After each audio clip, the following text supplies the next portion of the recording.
It takes people quite a lot of times to see you and to see your product or your service to actually then feel like they're ready to reach out and convert. If you're waiting until launch and then you're starting to post, you're kind of behind in the sense that people don't know about you yet, particularly speaking about digital marketing, but in the sense of selling digital products. A lot of people have been speaking about like, oh, I've made this product. If I sell this 100 times a day, then I'm going to make £10,000 this month, stuff like that. I think people kind of bring it under the same umbrella then as like this digital marketing and kind of think like, oh, it must be really easy then, anyone can do it, when actually it's very different. If you want to use AI, that's great, but do it in a way where like if you're generating a post with it, you're still editing it and making it your own, because a lot of people are kind of just relying on AI thinking, yeah, amazing, that's going to just get on with it and it saves me time. But then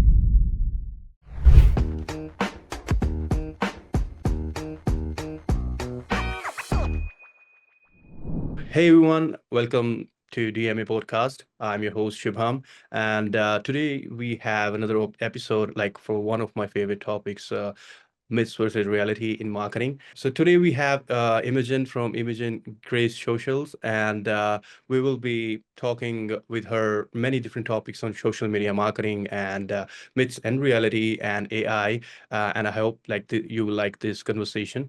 Before we move into any questions, Imogen, if you we would like to like if you want to introduce yourself in your own words, and we can do the next question. well, thank you so much for inviting me on today. It's really lovely to be having this conversation with you. As you said, my name is Imogen and I'm a social media manager based in the UK. I've been in marketing for just over 4 years now, coming up to 4.5, and it's been a really lovely journey so far. I've worked with quite a lot of brands in a few different industries and also with people to build their personal brands, which is something that I really enjoy as well. Thanks for the intro. And before like we go into another like set of questions or something, like can you tell me about your journey, like how you really started and what industries really you help clients with, and how's it going with you? Yeah, so I got into marketing after doing my A-level exams. So I was 18 years old, coming up to being 19. When I was in sixth form, it was during the pandemic. So quite a lot of my studying was done at home and we didn't do work experience or anything like that because it just wouldn't have been safe to do. So obviously that puts our age group at a little bit of a disadvantage because we didn't really have that experience to like go out and get that real world experience. And as well for people that wanted to go to university, generally, if that was your next step, you could spend the work experience week going around to different unis, seeing which one you potentially want to go to. And they kind of missed that opportunity as well because obviously it just wasn't safe at the time. So I didn't really want to go to university once I finished my A levels. And to be honest, I didn't really know what I wanted to do long term either. So this was something that I got into, and yeah, so we've just gone from there. But I'm really happy that I went into marketing, and I feel like it's just been a really good route for me. All right. And like so it's been 4 years like you have been doing this. So how does you feel, is social media really helping people with their businesses, or like there is a whole bubble like in digital marketing, social media marketing, PPC, paid ads, Mm. SEO, and everything. So many clients, many clients wants a full package. So you are doing social media organic. So how it's different from other categories, and how it's like helping them? How would you rank it to other platforms? Of course, there are important too, but in your opinion, like social media organic growth, if someone wants to start with that, what's the biggest, you know, maybe for a starter, what's the biggest myth like they have to break down? And what's what it's like to be only with a one specific category of niche of social media? Yeah, I definitely think when I came into marketing, I didn't know how much went into it. Like, even when you speak about digital marketing, it's website, everything's to do with that, it's the social media, it's so many different things. And I think that it does help to be able to specialize in something because it is such a broad industry. You're not going to be able to do email and website marketing and do all of the SEO and everything like that, as well as copywriting and graphic designing and things like that. So I do find like specializing in something and sort of niching down into that has been really helpful because it's more impactful to kind of know everything about what you're doing and be able to provide a good service in that than to kind of try and do everything and not really enjoy everything as well, because it's unlikely that you're going to love every single part of it. So for me, that has been really helpful. And as well, just knowing that you can really bring value to your clients and sort of bring your own personal experiences and the things that you've learned on your journey and bring those lessons to them, help them to get results. I would say that obviously with everything there are pros and cons because with social media, what I really like about it is that it is a lot more accessible. You don't need to have a really big investment to start, and it is something that people can kind of do themselves. Yeah, they might not be expert copywriters or anything like that, but it is something that you can try for yourself and you can learn for yourself because there are a lot of resources out there.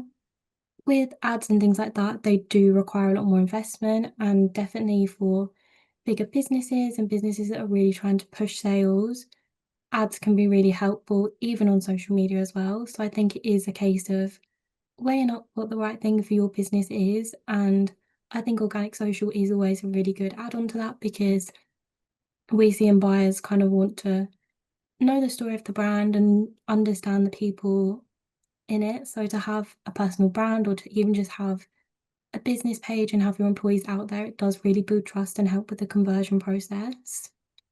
But yeah, as you've said, there are quite a lot of misconceptions that come along with it. And I would say one of them is that people think that it's kind of too soon if maybe they're starting a business or they're considering the options and they don't actually have anything to sell. I think people kind of fall into the category of thinking that it's a little bit too soon at that point or that they shouldn't really be focusing on social media marketing until they've got a product to sell or they've got a service to launch. And it takes people quite a lot of times to see you and to see your product or your service to actually then feel like they're ready to reach out and convert. So if you're waiting until launch and then you're starting to post, you're kind of behind in the sense that people don't know about you yet. They're not really recognizing you yet. Whereas if you started a couple of months before and you've shown the behind the scenes, the process, the build up to it, people are then ready sooner to convert.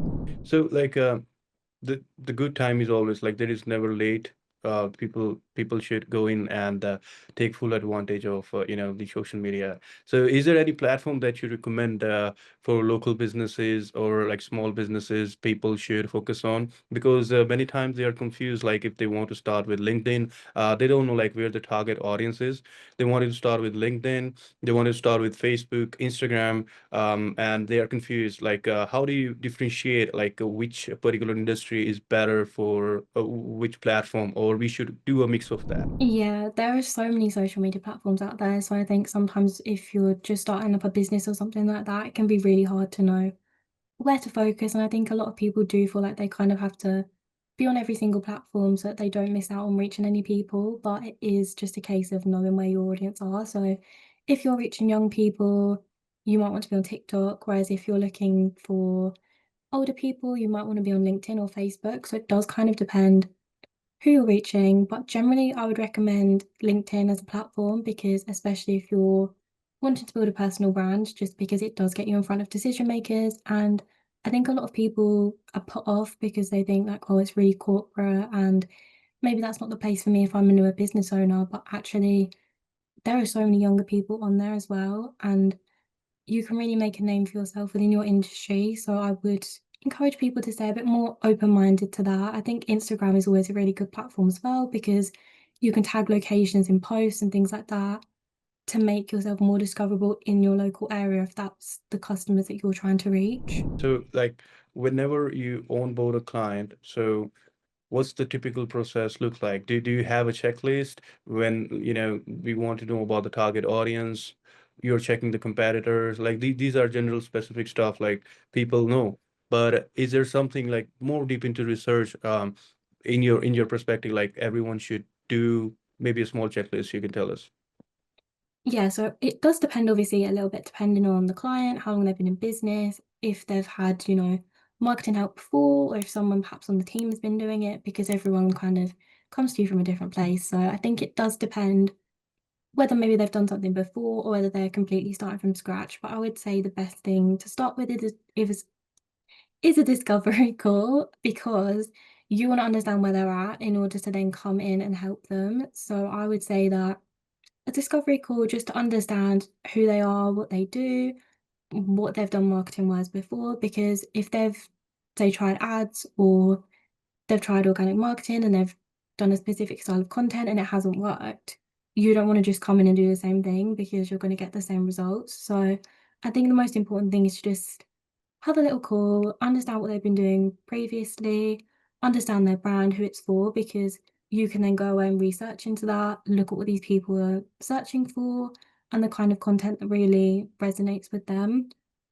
As well, competitor research. So often it's just a really good idea to speak to the client and ask who their competitors are, especially if their competitors are doing really well on social media or something like that, because there are definitely lessons that you can learn from their approach. And as well, I think as a social media manager, you can look at their socials and see things that you think where they're missing a trick or where they're doing something you think, okay, like I would steer away from that. So research is really important at the beginning to understand the brand and what's going to be most effective for them, as well as just even things like if they've got events coming up or if they've got launches coming up, because these are all things that you want to build up to and want the strategy to be geared towards. So it's really important to have that knowledge as soon as possible.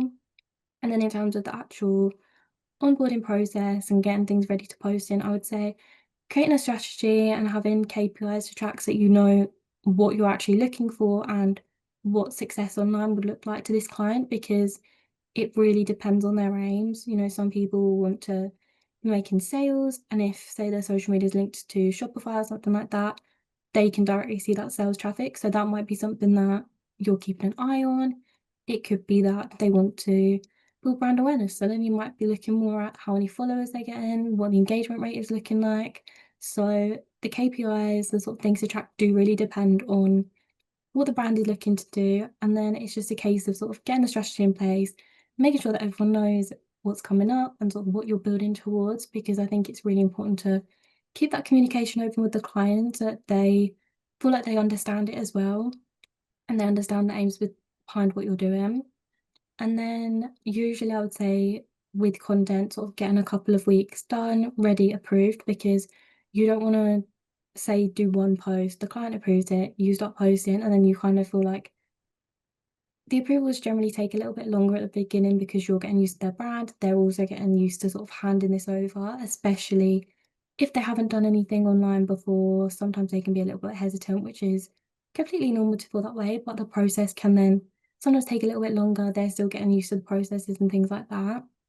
So I would normally do a couple of weeks of content, get it approved, get it scheduled, and that just gives you a little bit of a buffer so that they've got all the time they need. You can reassure them for any doubts, and you don't feel like Yeah. you're constantly chasing them up like, oh, today's post needs to be approved. So there is definitely a lot that comes into it before the first post goes out or anything like that. But it's important to get the strategy in place in the onboarding process so that there is actually an intention behind the post that you're putting out and that the content is going to be strategic from literally the first post. Okay, that seems like a lot of work. So, is there any myth, people who want to be social media marketer, what kind of like myths do you see? They actually, like something like social media is very pretty easy, or like anyone can do social media. So any myth like you heard a lot these times for social media management companies or SMEs. Yeah, so there has been sort of, I would say towards maybe the end of last year, there was this big rise in sort of people on TikTok, particularly speaking about digital marketing, but in the sense of selling digital products. So a lot of people have been speaking about like, oh, I've made this product, and if I sell this 100 times a day, then I'm going to make £10,000 this month, stuff like that.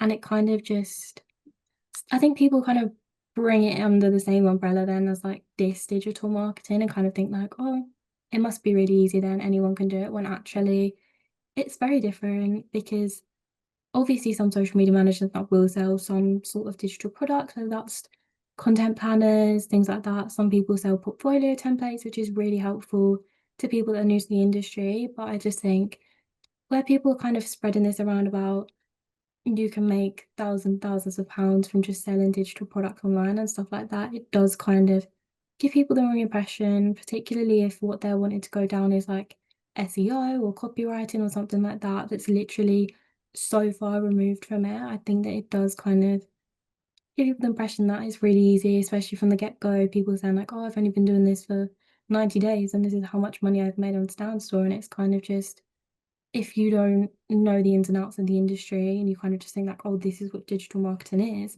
it can give you the wrong impression. And then I think when starting out, if people aren't getting those results, it can kind of make them think like, oh, well, why is that not happening for me? So that's definitely not a great trend and a great way of sort of thinking about it. All right. So coming to the most searched question, how do we go viral?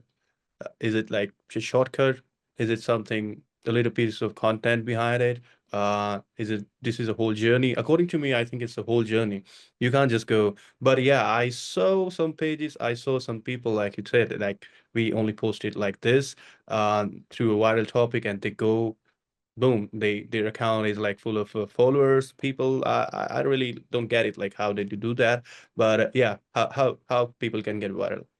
Yeah, I think it depends, and I think it depends on the business's goals as well as to whether they would want to go viral, because I know that some people, if there's certain things you can do that you just know it's gonna get more engagement, like for example, when people say controversial things, because controversial people online do tend to get more views and they're quite well known. But I think if you're a business owner, you're not going to want to be known for saying things that people disagree with, because at the end of the day, that doesn't look well on your brand and it doesn't reflect well on you as a person either. So I would say if a business does want to increase their visibility using keywords, using location tagging, making sure your content is high quality, and as well, like you're not going to share your first post and get millions of views. It's very, very unlikely. So it is a case of, like you said, it's a journey and building up to that, growing your following.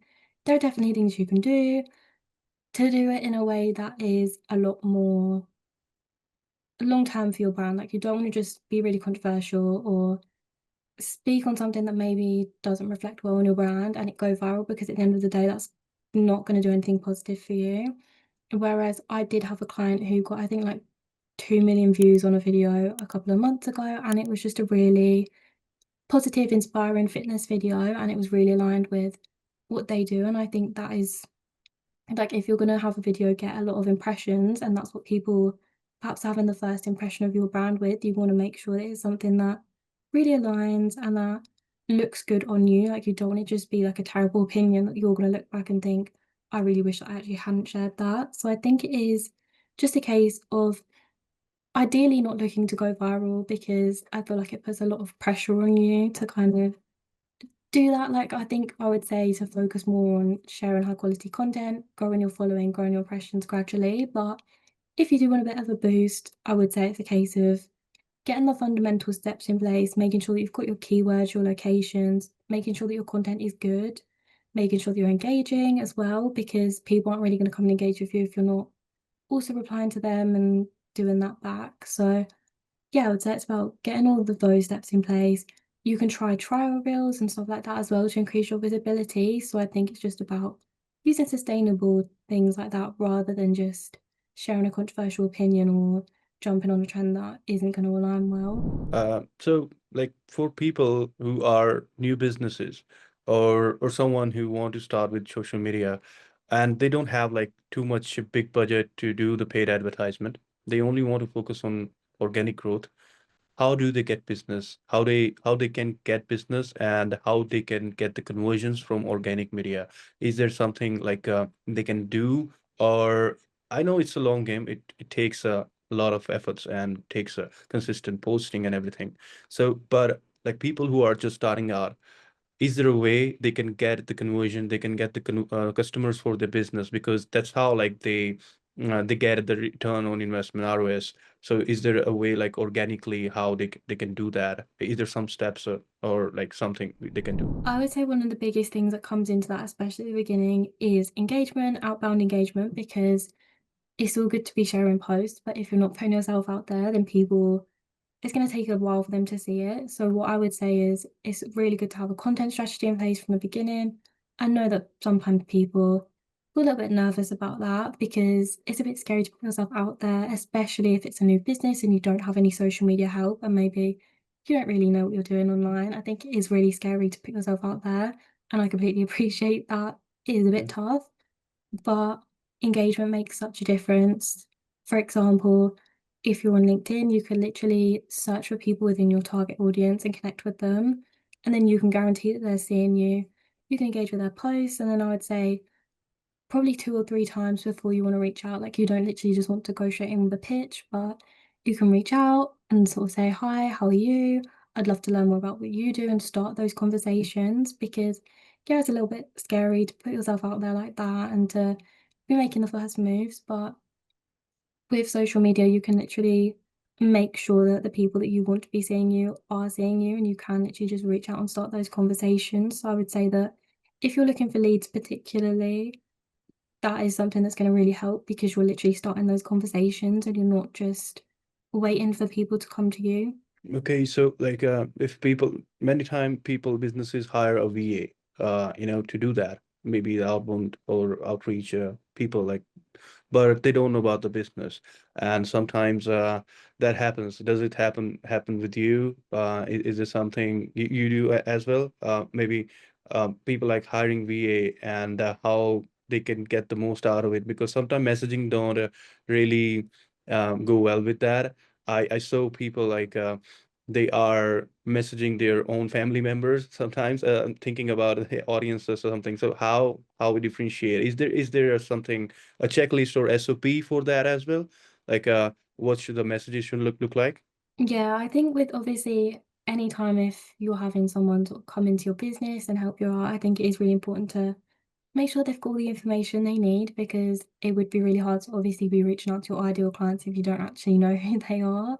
So I would say that is a really important first step is to just be really clear on what you want to get from the engagement. Do you want to boost the following? Do you want to get more engagement? Or is it a case of you're wanting to get leads? So I think knowing what you're gearing those conversations towards does really help as a good first step. And then in terms of the actual strategy behind that, what I would normally say is to be connecting with people who fall into your ideal client bracket and also complementary businesses. So, as a social media manager, I could be connecting with like photographers and people that do SEO, things like that, because that kind of comes under the things of what we do in marketing. So, obviously, in terms of referrals and stuff like that, it's helpful to have those industry relationships.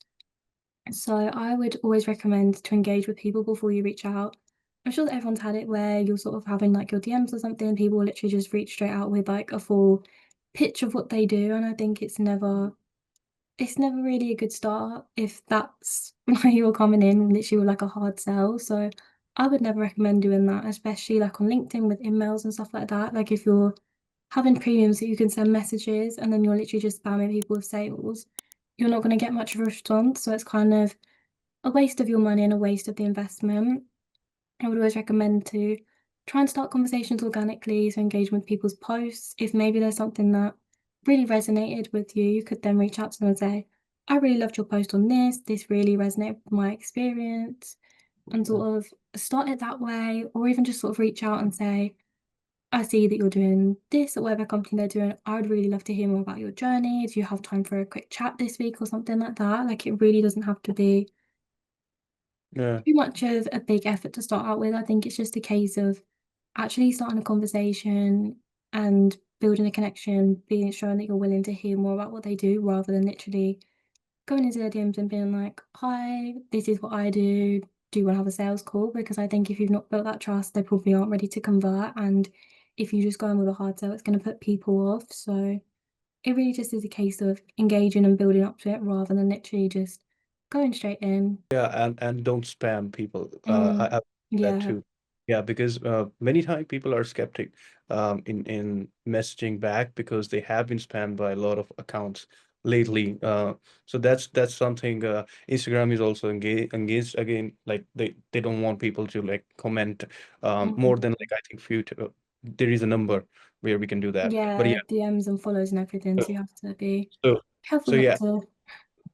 as long as like you don't spam, Mm. people are really good. They will reply you and you will get the engagement. So it has to be natural and Yeah. that's what we need to do. Yes, thank you. It's really knowledgeable and since like we are um on time limit, so before we wrap it up, I do you have like how AI is going very much. Like people are using that for content. They are using it for outreach. They are using for captions, designs, and everything, whatever is coming in social media. Even the tools for social media tools like Later, Buffer, Hootsuite, like they also like integrated Mm. AI. And it seems like people, the local agencies, like local industries that people are looking for SMAs or looking for people like handle the social media, they are confused because the thing like AI can do everything for them and they don't need to hire a social media. I don't know. I have heard of a AI tool. They are bots. They can take on your business and they can do social media posting for you. So is it a, you know, but when I use that personally. I don't find like a human touch is required. You always have to double check those things. So my question is like, does AI is really helping or it's like confusing people? I would like to say, like before we were talking, I booked a podcast with an AI. They had this chat. Mm. So but no one from the team was informed. They told me like the AI told they can miss a lot of customers if they are automating the AI. So in social media, in our agency, do you think AI is good? It's just confusion. I think it is quite a thin line because it can be really helpful. There are tools out there that help people to draft posts and things like that. And I think if you don't have the money to invest in a social media manager, but you also can't really do it yourself, things like that can be really helpful. But there also comes a point where if you're using AI to do everything, you kind of lose that human touch, and that's also not great for your business. So I think if people do want to use AI and that's kind of all their budget stretches to or something like that, then there's definitely ways that it can be helpful and it can make it more accessible for people to start a personal brand and things like that, which I think is good. But I would say on like DMs and stuff like that, I've never used an AI to do things like that. I've had people reach out and sort of ask if it's something I'm interested in, but I just think it's nice to have that personal touch with the people if they're following you and they're engaging with your content and stuff like that, to know that when they get a response, it is actually you having those conversations. And as you said, like with booking podcasts or appointments and stuff like that, if someone's reaching out to me to book in a discovery call or booking a podcast or something, I don't want it to just be like a really generic AI response, and then I'm not even aware that this is not the I've signed up to. So I think it's just a case of if you want to use AI, that's great, but do it in a way where, like, if you're generating a post with it, you're still editing it and making it your own. If you're using it to sort of comment or stuff like that, make sure that it is high quality because a lot of people are kind of just relying on AI thinking, yeah, amazing, that's going to just get on with it and it saves me time. But then the quality of those interactions is what's going to reflect on you. So if people can literally see that you're spamming a load of Yeah. AI comments in people's posts, it's just not really going to reflect well on you and your business. So I think it does still matter to have that personal touch. And even more so now, that does actually set you apart because people feel like they're speaking to a real person. They know that you're actually taking the time to comment on their posts and think about it and share your own experiences as well, not just a really quick comment with a load of emojis generated by an AI bot. Yeah, absolutely. And yeah, so this comes to thank you for your time and thank you very much. I really appreciate again to taking time to join this podcast. And since we are on time, where do people can really where do people can find you if they want to get in touch? Yeah, mainly on LinkedIn and Instagram. I'm not really a Facebook girl. So those are the main platforms I use. And I think even as a social media manager, I can kind of be tempting to be everywhere, but they're my focus. I would say that LinkedIn is such a good one for social media managers. So I'd love to connect with people and hear what they took away from this conversation as well. All right. Thank you. Okay, guys. So yeah, today we have discussed a lot about social media management, the myths, and also AI. And it was really a very good and knowledgeable podcast. And if you find that knowledgeable for yourself and you like the value, just hit the subscribe button. And we will be having the Imogen social media links in the description, and you can go and find that out.